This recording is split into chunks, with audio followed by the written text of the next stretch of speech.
Howdy, everybody in YouTube land. What we have in front of us today is a Macintosh 512K, the non-E model.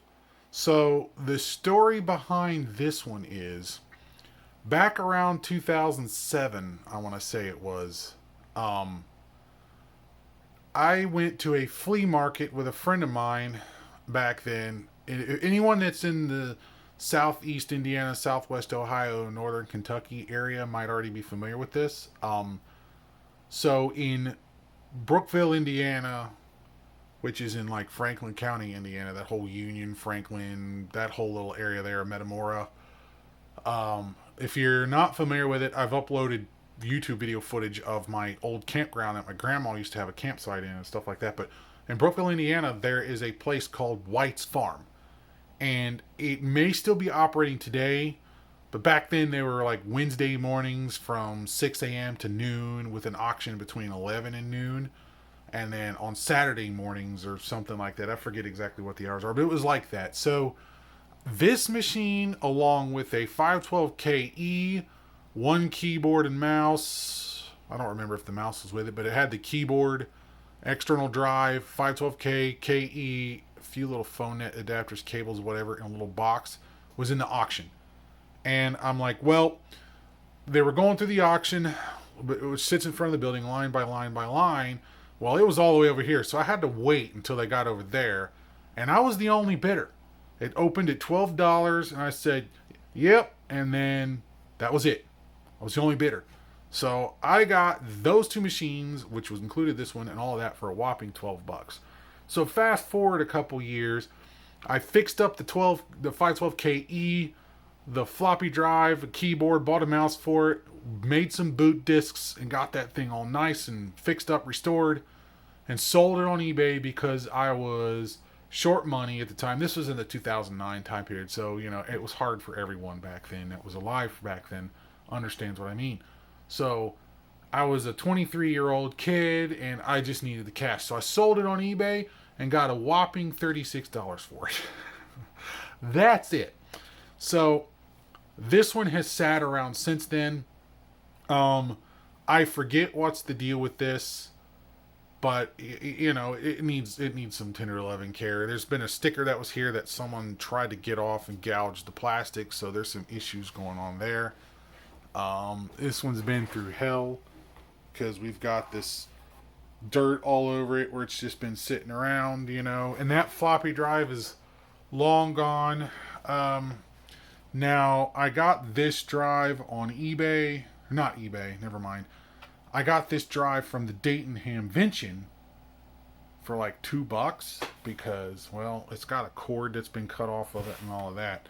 And I went on eBay and bought the cable. I got the cable from eBay. So I figured I can probably make that work. Now, there's something wrong with this machine, but it was like 15 years ago since I've taken it apart and done anything with it. It's been sitting around ever since. So I don't remember what's wrong with it. But because it's been sitting around, it's been through hell. So I pulled the logic board out, and it's just been kicking around from box to box to box for I don't know what reason. The floppy drive has been removed from it and just kind of kicking around. I don't remember. I think there was a problem with the floppy drive, but again, it's dusty, dirty. It's been sitting around. So who really knows anymore? So we need to go through this little by little and restore it so we can get this guy operating properly again. So I think without further ado, we should just crack this guy apart, figure out what we got going on with it on the analog board side, inspect everything, check the capacitors, check for refuzz, the classic stuff. Check out the logic board and make sure it works. Now, the unfortunate thing is this logic board has those purple capacitors, which are kind of known for drying out and leaking. These little purple Matsushitas, known as the purple pissers. So even though they don't look like they show any signs now, they should go. So we really should replace those. But also we need to inspect the analog board, and not to mention we need to clean all of this up too. And also I want to test the CRT and see how it looks, because I don't think there's any burn-in with the tube. So no, don't. There is a little bit. You can kind of see it right there. So there is a tiny, tiny bit of burn-in where it's got some use, but it's barely noticeable. You can see some burn-in of the menu bar, just ever so slightly. So it's got some hours on her, but not really a whole lot. But boy, she's gonna need some cleaning. So yeah, this thing has been kicking around in my collection since 2007, which was a very long time ago, because we're nearing the end of 2023. We're going into 2024. So yeah. Anyways, let's get this thing apart and figure out exactly what we got going on here. So now that I got it flipped over, it's kind of gross. Like I said, it's been kicking around my house since 2007, and it's been through 4 moves, I think. 3 moves? Let's see. Yeah, like 3-4 moves. So yeah, there's crap all over it from being in the basement. There's damage on it that's probably been there since I had it. But the good news is I took the battery out back then, because it was in there, and I remember it was an Energizer battery. I took that battery out, and it's been out ever since. So there's no corrosion or anything on the terminals, so that's good. But yeah, she's a little rough, so we're gonna need to clean this thing up. It eventually is gonna need retro bright, but I do not have the setup for that at the current moment in time, so we're just gonna have to deal with what we have. But yeah, all the screws are already out, and who in the hell knows where they are now. But yeah, there's a number 1 pen marking on that thing, and that could have been from the auction, because I think the 12KE had a 2 on it. So yeah, but yeah, this is the 512K. I sold the KE, but we'll get it apart and see what I can try to remember, because it's been way too long. So now that I got the bucket off, I think it was one of those cases where it was left in the barn for a little while, because you can see the rust that's accumulated on the chassis. You can kind of see the spider webs in there, but that could have been from sitting around here. It's got some hours on her, because you can see how the flyback transformer, the glue, has turned a little more brown, because that does that with heat. We've seen a lot of heat near this capacitor, so this thing probably might need a capacitor or 2 changed. Biggest thing is these guys here. Those are those purple pissers that, dry out and cause havoc and stuff like that. We've got one down there too, so yeah, I think what I want to do is I want to get this thing completely apart so I can actually wash things, clean it up, because there's a lot of rust on the chassis I need to clean up a little bit here and there. Also, the bucket has a lot of dirt in it from probably where I've left it taken apart to work on it. Never got around to it. We've got a reefa in here that's got to go bye-bye. Looks like that's the only one that I see is right there. So that's helpful. So, yeah, I guarantee I don't have all these caps on hand. I know I don't have those. 100 microfarad, 200 volts. Yeah, I don't think I'm going to have those right now. So I'm inclined to leave them, especially if they're testing okay. I do want to get to them eventually, but a 512K Mac is not something that I'm going to use on the daily. So really, I got to be picky and choosy. But yeah, I want to pull all this apart and clean it up. But before I do, I think what I want to do is I want to test this picture tube, because I want to know what condition this tube is in. And actually, I'm thinking about doing that with my entire collection. Is I want to go through each and every CRT, and I want to check its health, so I can determine based on that, what I got going on. So All right. The other thing you got to check for on these yokes is you got to make sure this epoxy itself doesn't turn corrosive and start eating the windings. There's a lot of things we have to pay attention to as time goes on, as things age. So, but yes, let me go get my tube tester out because I definitely want to check this picture tube and I want to see how good it is. I also might pop this yoke off and clean the neck, clean all that crap off of it, just because I got some dirt in there too, but it's not a big deal.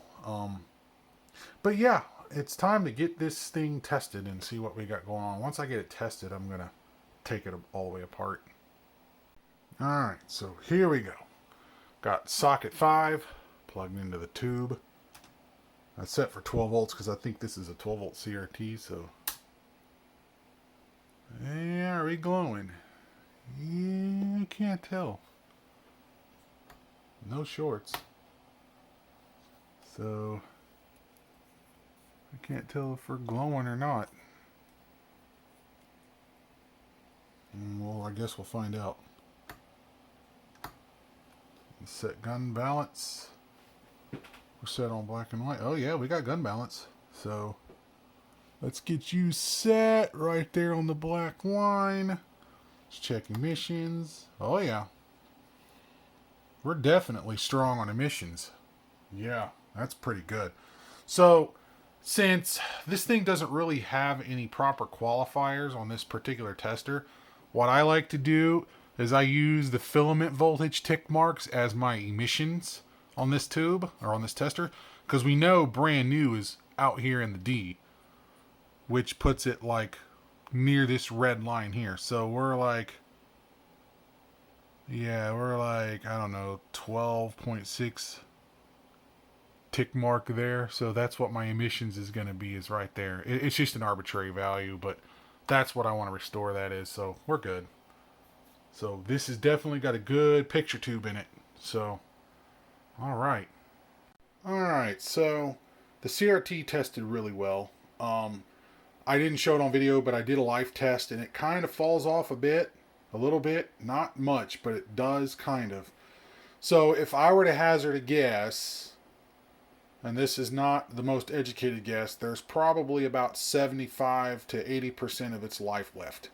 So 20 to 25% of it has been used up. So there's still quite a bit of life left into this picture tube. So I think we're good. I've started this little spreadsheet thing of my collection, so I know what I got. The CRT emission is 12.6 out of 14 because 14 is the highest I've ever seen that tester test, and that was a brand new color tube. So that's what we're going with. So all right, now it's time to take this guy apart and start working at it. It won't be a full restoration because I don't have all those caps on hand, so I'll change what I can and leave the rest for a later date because it's not that hypercritical. But what I do want to do is get it apart and get it all cleaned up because it's a mess. It does deserve at least a good cleaning anyways. Alright, now that I got the board completely out and everything apart, we can just kind of see how bad our rust condition actually is. So we have that to work on, but not only that, I got the yoke removed from the CRT and I got the CRT out of the way so nothing happens to it. And we've already got problems developing here, which that's not all that uncommon. It's actually due to a bad connection. And a lot of times it's because of the solder joint that's inside here. So we have to clean all of that out. And I probably have to put some deoxit in there and take a pick tool and push those back together on all 4 of those. Clean those out to make sure that that is good. So I'm going to clean that yoke up. But more importantly, the board itself doesn't look like it's in bad condition. We just got to get that reefa out, and we got to change as many of these purple caps as we can, and we got some that are just heat scorched. So this thing has definitely been well loved.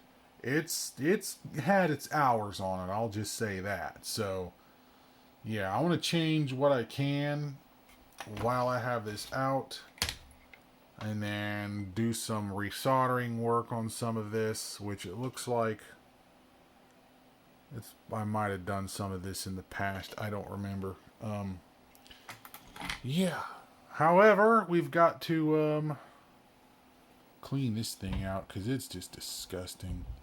Absolutely disgusting. So now that we got all the plastics out, we can actually wash these and clean them up with the, what is it, the melamine foam?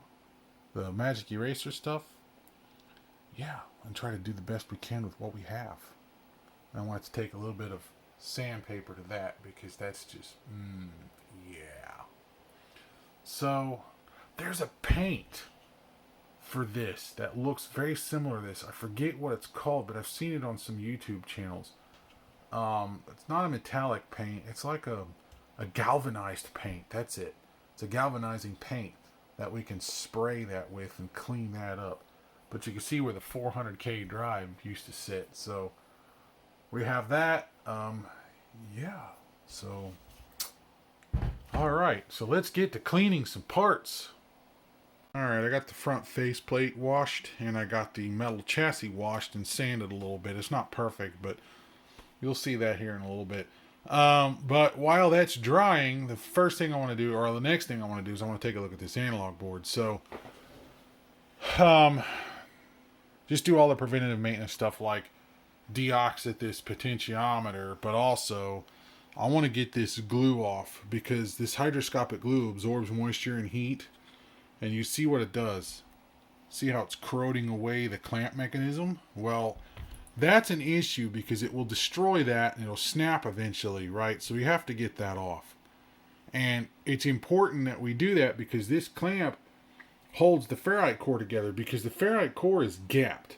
And it's a precision gap for the resonance of this transformer. So if that gap changes, it's going to change the characteristics of this transformer. So we have to get that off. And the way I'm going to do it, I don't know if you can get water on this thing and moisten it up, but what I'm going to do is the old trusty method. I'm going to use heat. I want to pull that off with heat, but I got to be careful because I don't want to melt the plastic of this transformer. So it's a delicate balance, but that's the first thing I'm going to do because these transformers are getting harder to get and they're very expensive now. So I don't want to mess that up. It's not going to be perfect, but the important thing is we get it away from this metal rod, which is what we've done. Try to clean it off this core too. So we don't want to eat in this iron core, powder core, and we don't want to eat in this metal rod. So the big thing is to get it away from that. It doesn't matter if it's left on the plastic or anything like that. It's not going to hurt that. But we just have to get it away from all of this metal. Now that glue is supposed to help stop this core from resonating. Right? So if you're afraid of that, then just put silicone in there. At least silicone's going to be alright. You know, it's not this crap here. Alright, so now that's done. I want to start taking care of solder joints and capacitors because those are my two biggest things in this instance. Alright, so I went ahead and took care of the solder joints for the flyback transformer, the yoke connector, and these other two connectors, which are a common trouble spot on these monitors, or analog boards, I should say. That's done, so the only thing left now is to start pulling out capacitors and replacing them with at least the ones I already have anyways. First two caps I pulled off the board, the second one had that weird fish smell to it. Look what it's done to the board. That's nasty. That's this one here. Yeah. Not good. Out of curiosity, I took this one out. I popped it open, and it's dried out, and it stinks like fish. So, yep. That's what happens to them. Those don't really leak. They just dry out. So, gotta change them.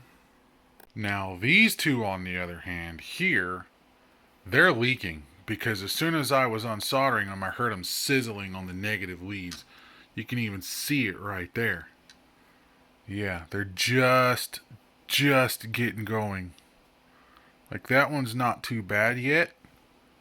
But that one, you can see it green and crusty. So yeah, as soon as I got it hot, it was like, yeah. They're just starting now.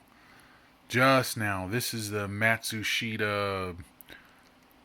I don't know what series those are. They're probably low ESR, but I don't know. Anyways, yep, they're bad. So, especially this one, I gotta clean that up.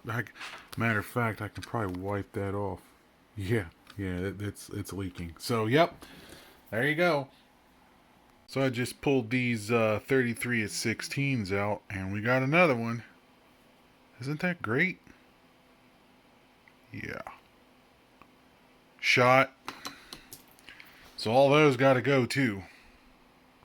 Alright, so it's a shame I don't have these two or this one over here, but I'm just going to have to leave those for now and get back to that later. But I do have all the other ones in now. I laid this one down flat because I know the CRT is really close to this, and I don't want this running into anything. But all the other ones are all standing up. They've all been replaced.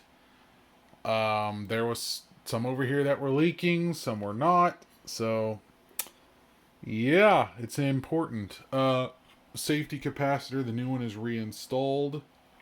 So the only thing left to do now is to plug you back in, because I got all of you resoldered. Wow, this one's hard to get in. And then I got to plug you back in. And then I got to spray you out with some contact cleaner. And then move you out of the way. And then the second thing I want to do is I want to address replacing the 3 capacitors on this motherboard. Now, one of those, I can't really tell. Yeah, there's a little bit of green there, so it's starting to go. It's got to be replaced. So there's 2 33s at 16, and then there's a 4.7 at 35. So now I don't think I have any. They don't really make them anymore, but I do have some older stock. I got some 33s in there that I can use. I don't know that I have any 4.7s in there. Probably not. But I've got a Radio Shack version. Yeah, but you got to take what you can get, because axial leaded caps really aren't made anymore, except for the dubious brands like this and Illinois Capacitor. That's the last ones remaining. This entire line here was discontinued years ago, so it is what it is. So moving right along. And there we go. The motherboard's done. Had to use this dubious one over here because, well, that's all I have right now. But I went through my older stock and I got these. So I was able to replace these 2 with genuine Nichicons. So we're ready to go. I've just been trying to like brush this board off because there's some debris, little splatter marks and stuff like that. And I think I know what happened. So, like I said, this has been sitting around since 2007, and I'm pretty sure this guy was sitting out on my desk for probably 5-6 years when I was still living back home in the basement of Grandma's house. So, yeah, some crap got on it, drink spillage, whatever else. So I've just been in here cleaning it all up best I possibly can. Not perfect. So the next thing we need to do is we need to service the floppy drive. Now, this one, I'm missing the screws and the plug is missing. So I've had this apart for some reason in the past. I don't remember why, but we're going to figure that out here soon. The problem with these drives is they quit reading the discs, right? And what happens is, what a lot of people do, because there's an online guide from years and years and years ago. I want to unplug this plug. There's an online guide from many years ago that what people actually do is they will, see if I can find it. Actually, no, there's nothing unplugged there. Never mind. So apparently, I can't see it, but there's an adjustment on this head that moves the head closer to the disc, right? But that's not really the problem. The problem is on the top, since this is a single-sided drive, there's a felt pad up here. And if you look, that felt pad is worn down. So really what you're doing is when you bring this head closer to the disc, you're compensating for the actual problem, which is this foam pad. Because this foam pad wears and the disc it doesn't press on the disc hard enough to keep it towards the head. So it stops reading and writing the disc. And it's just like the cassette tapes. If you ever take a cassette tape apart, there is a same thing. There's a spring steel loaded felt pad that pushes the tape against the playback and record head. Because if you don't do that, then the audio becomes muffled because it starts rolling off the highs. And that's kind of what happens here. It starts rolling off the highs. And so it won't read or write the disc. So what we actually have to do is we do not adjust the head height. What we do instead is we replace that felt pad with a new one. So you're probably asking, well, where do you get replacement felt pads? Well, this person right here, Steven Arsenal, and I think he has a YouTube, or not YouTube, an eBay store, possibly Etsy or something like that. So what he's actually done is he is actually made prototype runs.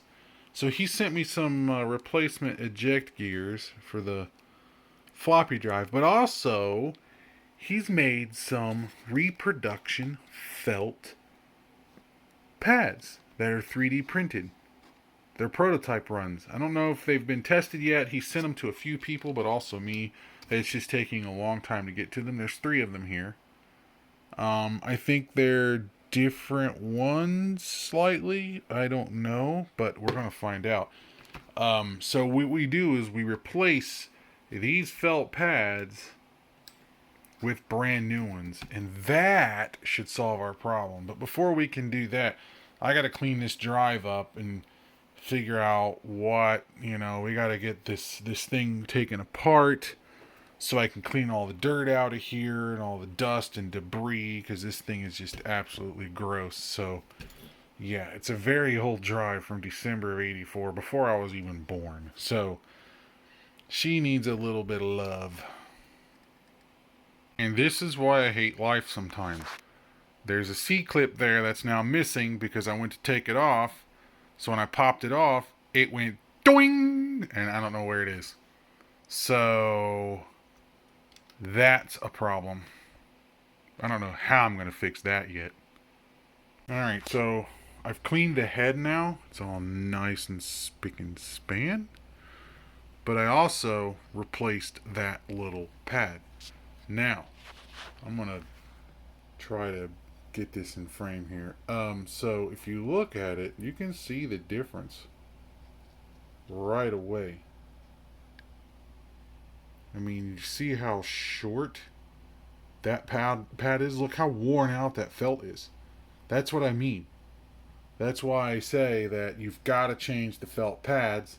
And Steven Arsenault has replacement pads. So you can service your drive by replacing that pad. Now, that should solve my problem as long as I don't have any other issues. So, for now though, I'm going to go ahead and oil this spindle motor because it's kind of loud. I'm going to oil that up. I'm debating whether to just go ahead and, since I got this thing all torn apart, to just go ahead and change the capacitors anyways. I should have them on hand. I keep a lot of these low profiles around. Whether I need them or not, I don't know. But, I mean, if I have the board out, why not just do it? This board is a concern because I don't know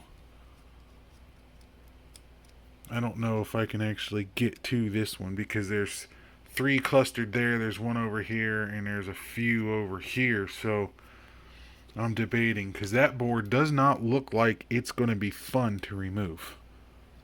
No, it just does not look fun at all. Considering that bearing is pressed in there. So how do I want to tackle this? how do I want to tackle this? Also, the grease for this drive mechanism is all seized up, so I've got to clean all of that off as well. Um, yeah, it's these drives are not so easy to service compared to the 800K and 1.4 meg drives. But we'll have to see. All right, she's all lubed up. Yeah, that works far better. We're all good. Alright, spindle is lubed. I decided to forego replacing the capacitors because I wanted to make sure that the drive even works before I even go that far. Alright, so we are back together. As best as we possibly can. So here comes the fun part. Does it work, or will it blow a bag of smoke? I don't know, but we're about to find out.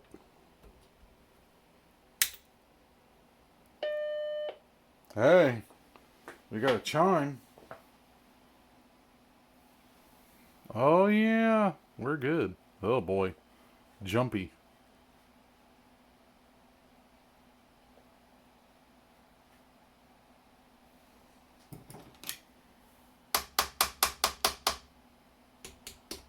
Yeah. Let's sit down over here. Okay, we have...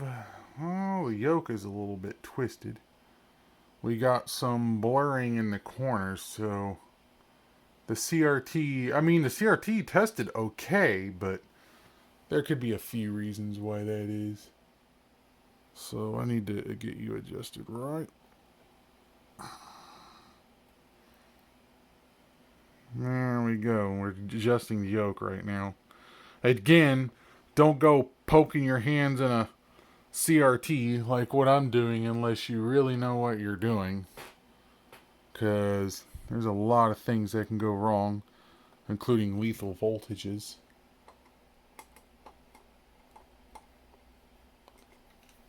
So...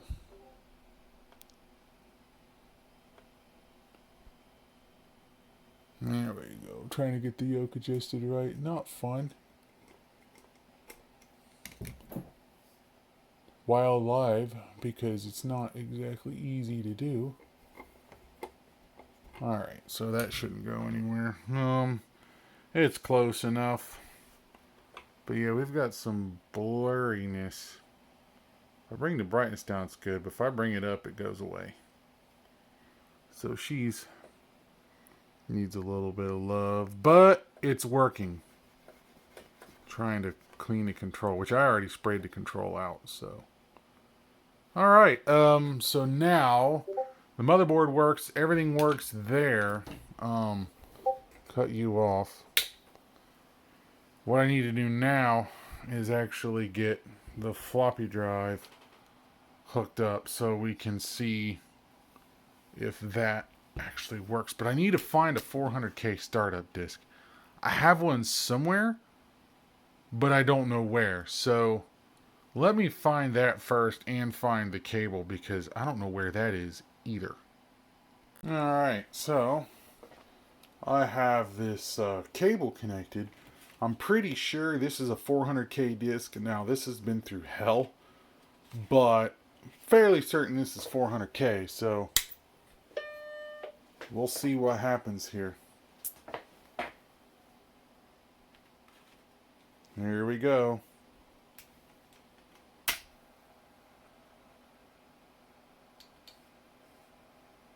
Hey, we're starting. Nice. It's working. Whoa, that's weird. That shouldn't have jumped like that. That logic bar, that analog board has definitely got issues. In the vertical circuit. For sure. We gotta find out why that is. Yeah, let's see.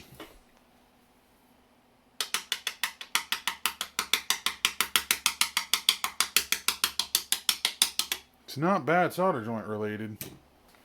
That's weird. Check, oh! It's the harness. Yeah, it is. It's the harness.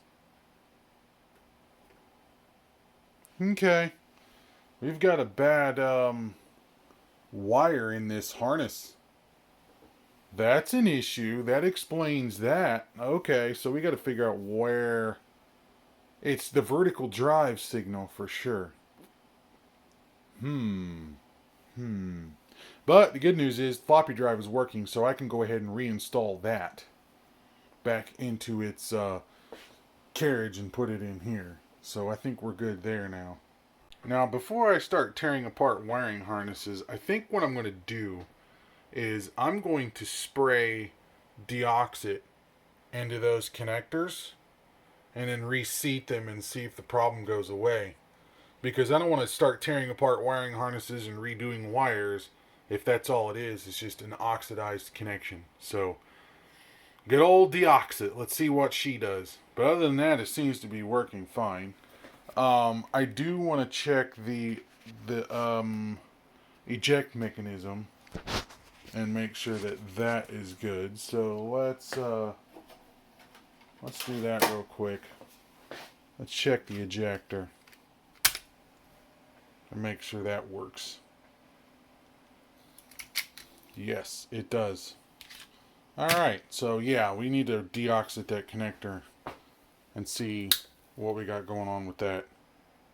Alright, so went ahead and took some deoxit and sprayed it into this connector.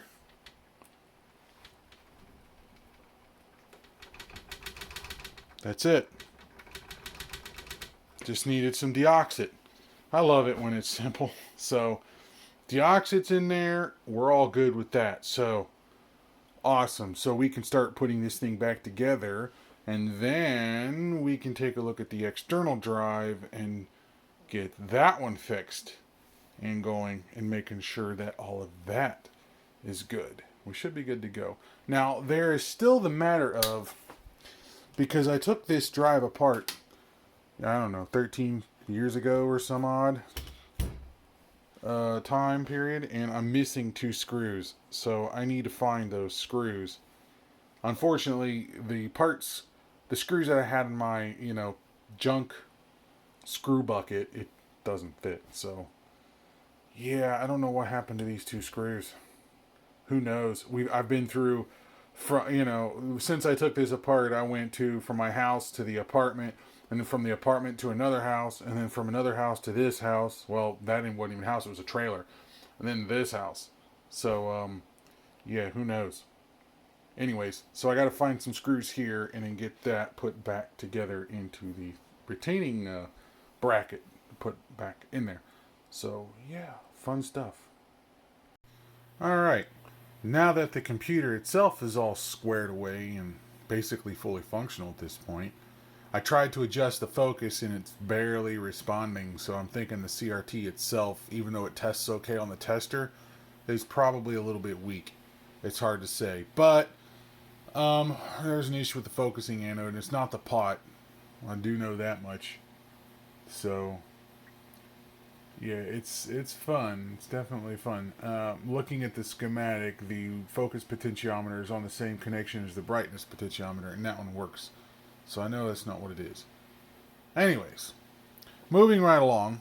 That machine's all back together now. So now we got to take a look at this disk drive. So this disk drive is, well, seen better days for sure. It's been through hell. It's got the cable chopped off. That's a 400K drive, by the way. And it looks like it's stuck in. It's not fully ejected. I don't know why that is. There's definitely some issues here. And it's the M0130 drive. So let's get this thing apart and see what we got going on. So I guess we gotta take these screws out. I've had one of these apart. I don't remember when it was. It was probably a very long time ago. And also, if I'm not mistaken, these drives will only work in the 128 and 512 machines. I don't think they'll work in the Plus because these require a spindle speed signal, PWM signal generated by the motherboard. So, yeah, that's an issue.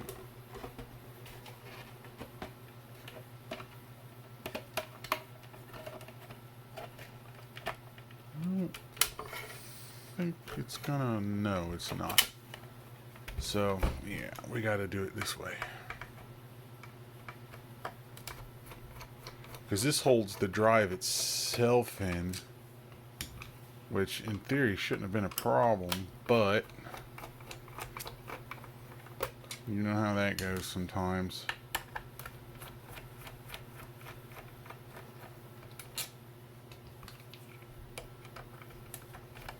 I'm also missing a couple feet. I gotta figure out where to find this feet.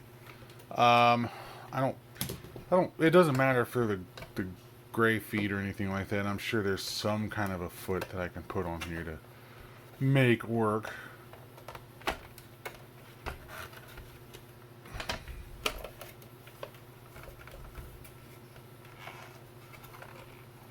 Well, it's certainly not wanting to come apart. Yeah, there you go. Alright, so there's the innards. It's not really that yellow compared to the inside. It's about the same shade. Well, yeah. This might be a little bit lighter, but only barely. So, okay. That's out of my way, which means you... I think this guy's just snapped on. Oh no, I don't want to break it. I'll clean that up later. The important thing is, right now though, is the drive itself. So...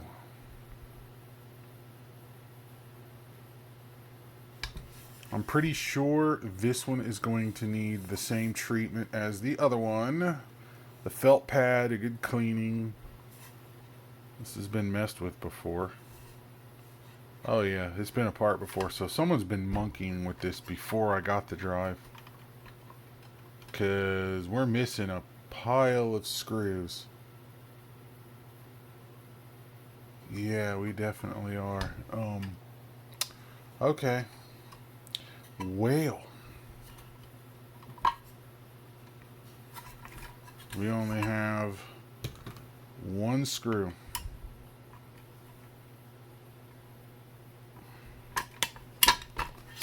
Yeah, it's only got one here. So there's probably 3 more floating in space somewhere that I no longer have. And you know what? That's the only screw with that washer mark on it. There's no way they assembled this from the factory with just one. No, I don't think that's the original screw. It can't be. No way. Alright, you know what? My drive is missing this. Perhaps it was there at one time and just...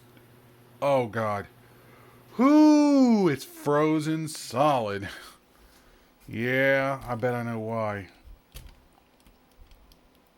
It's not this. So what happens is all this grease down here turns to goo, and it just freezes up the entire mechanism, so it can't.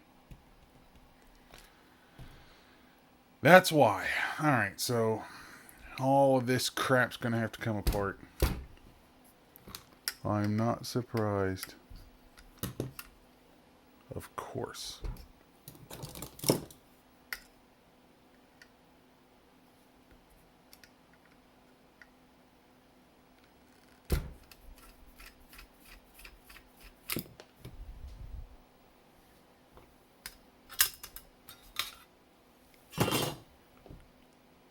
Let's see, what does my felt pad look like? Yeah, it's shot. It's got to be replaced too. Yeah, I'm not surprised.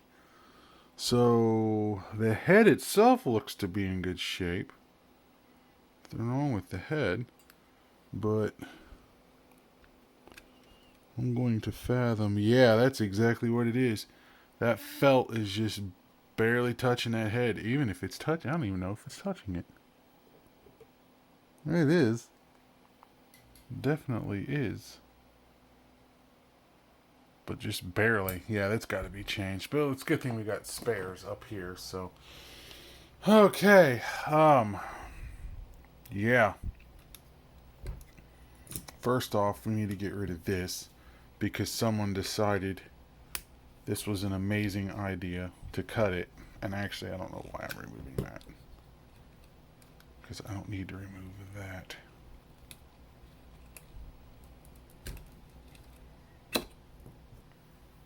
Garbage. I have a replacement right here. That's funny. The wire colors are different. I'm hoping they're the same. They should be. Unless this goes to the HD20. I guess we're going to find out. Because that's totally not usable anymore. Okay, so in order to fix this drive, we're going to need to have to free this up, right? So I need to get that out without it launching across the room like the first one. So let me get this apart. We'll be back once I get it apart. Alright, so I got the two halves apart, and then what you have to do is you have to pop the clip on this side, which frees the shaft up. So then this piece where the shaft goes in will just slide right on out. So this is the problem piece right here. If you look carefully, you can see how greasy it is, and the problem is it's gummed up entirely. I can't move it. So this is going to have to soak in like a penetrating oil for a while so this thing can be freed up, because that's why it's not working. So we need to free that up first. We also got to take a look at the head, which I did take the liberty of looking at the head. And the problem is, I don't know if you can see this or not, but if you look in the dead center of that head, that's probably not coming out on camera. There's some scratches right in the middle. So I'm concerned that this head is not going to work. I don't know yet. So it's like, do I put a ton of work into it or do I not? I mean, I'll do the basics. I'll get this freed up, clean it up. I already got the head cleaned, get the felt replaced, put it back together and see if it works. But if not, it's probably because of the head itself, because I saw some scratches in the very center of that head, so this thing has seen some use. Also, someone's definitely been in here before, because there's a cap that's been replaced there, and there's a cap that's been replaced there, and that is not my solder job. So someone did that years ago, because I've had this drive for probably 11, 12 years at this point. So yeah, step one, we got to get this gummed up mechanism freed, because that's a problem. Alright, so this guy has been soaking in I don't have any WD-40, so I use the next best thing, Goof Off, which is an oil petroleum distillate based thing. So I let it soak in there, worked it a little bit, then acetone bath, let it soak in acetone, worked the mechanical parts to try to get all the grease off as I possibly can, even with a toothbrush, and then adding a little bit of just lightweight machine oil on it and into all the joints, including all the pivot points, especially that one right there, and much better. Alright, so now I can start putting this thing back together.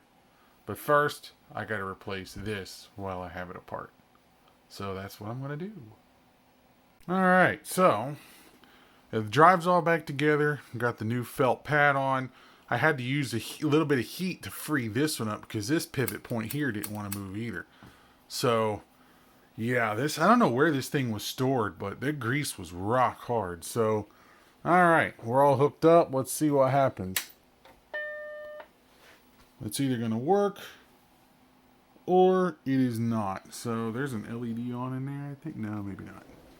Alright, well, let's check the eject mechanism, because this is not a boot disc. So let's see.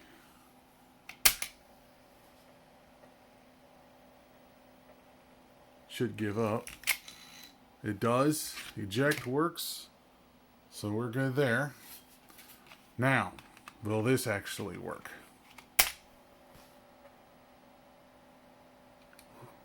Ooh, it does. It's working fine. Turn that down so it's not flickering as much. The external drive is fixed. Love it. Oh yeah, by the way, I did find that C-clip that was missing on this drive that flew across the room. So yeah, it was turned out I looked over here and it was laying right there because I remember hearing it pinging in that direction. So alright, we're good. Wow, the external drive is good. So we can go ahead and get the case cleaned up and get this thing put back together, and we can wrap this one up, I think. Isn't that a wonderful aesthetic? I think so. Anyways, the floppy drive is all cleaned up, nice and smooth, put back into its case. So here we go. This is the only 400K boot floppy that I have at the moment, so let's stick you in there and start it up. So we're going to start that guy up, and we're going to grab another disc, which that thing's been through hell. I don't even know if this disc's even worked, but I recognize this disc. I think I've used this in the past with Macs, so yeah, here's what we're going to find out.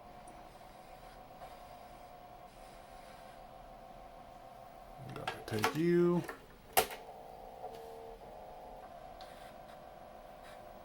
Well, initialize.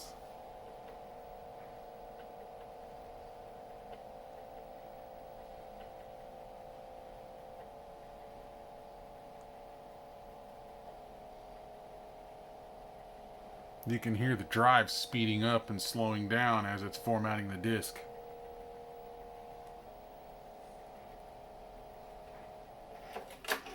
Oh, failed. Alright, well, I'm going to have to go grab another disk, so I'll be back. Alright, so here we go again. Got another disk. This was new in the box, so we'll see what it does. Initialize.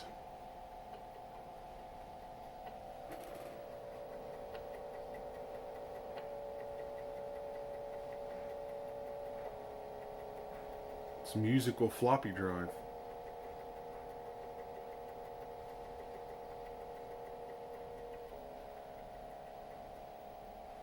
Question is, will it work?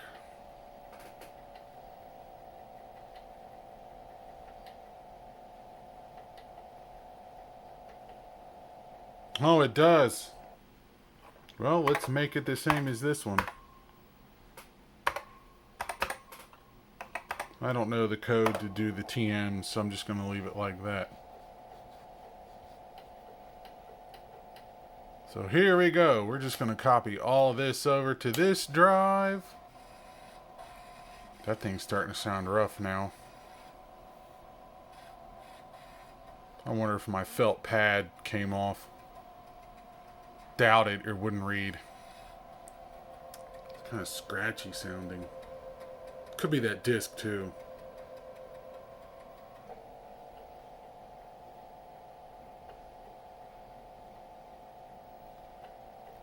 It's kind of neat listening to these 400K drives. It's like a harmonious tone. I don't know how to explain it. But yeah, you're done.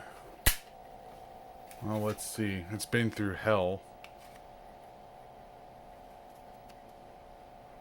Yeah, you see that nice little ring groove right there? Yeah, it's done. Yeah, that's what you don't want to see on a floppy disk. So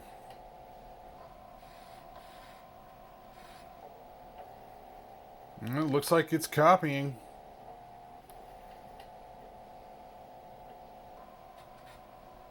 It did. Wow. Nice. Let's see, when was the original one made? January 31st, 1986. Yeah, this disc is as old as I am. Alright, shut down. It's going to eject the floppies. Take you out. We're going to boot from this drive. Make sure it works.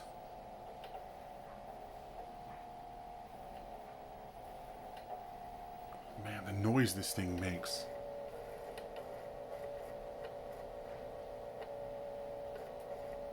I love it.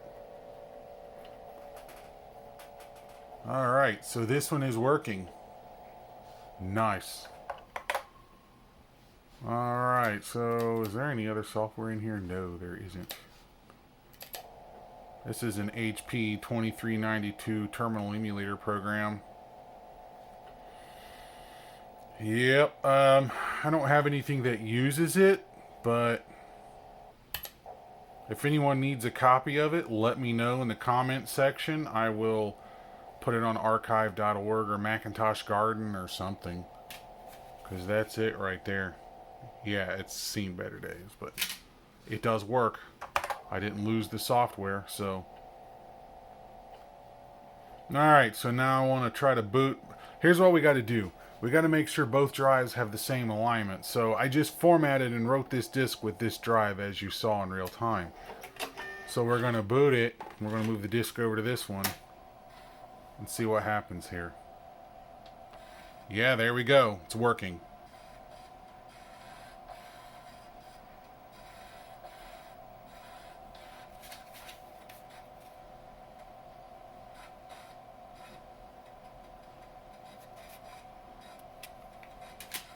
There we go. We are fully operational. Both drives are working. The system is restored, besides those two caps I need to get some replacements for, but you know, it's not really that important at the moment, but everything else seems to be working just fine. So there we go. That's it for this one, folks. So if you enjoyed this video, don't forget to hit the like and subscribe and all of that fun stuff. And feel free to leave a comment if you have one. Until next time, guys, thank you for watching.